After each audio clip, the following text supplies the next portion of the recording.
जरांगे यांच्या भूमिकेमुळे मुंबई विस्कळीत होऊ शकते। मुंबईतील सर्वसामान्य जनतेला फटका बसेल असं मंत्री शंभूराज देसाई यांनी प्रतिक्रिया दिली।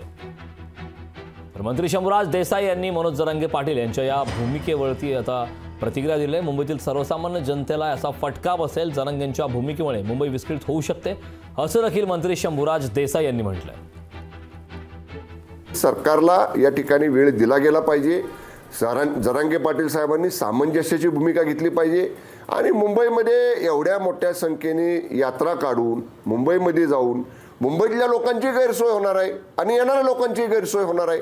कारण मिनिटावर चालणारी मुंबई आहे, तिथल्या लोकांचं दैनंदिन जीवन रोजच्या रोज कामावरती आहे, त्यांची गैरसोय कशासाठी करायची? सरकार जर तुम्हाला प्रतिसाद देत नसतं, सरकारने जर तुमच्या काहीच मागण्या मान्य केल्या नसत्या तर तुमची ही भूमिका ठीक आहे ना।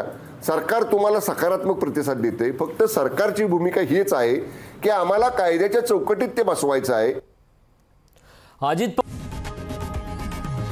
लोकशाही मराठी ऐका, पहा, जागरूक रहा।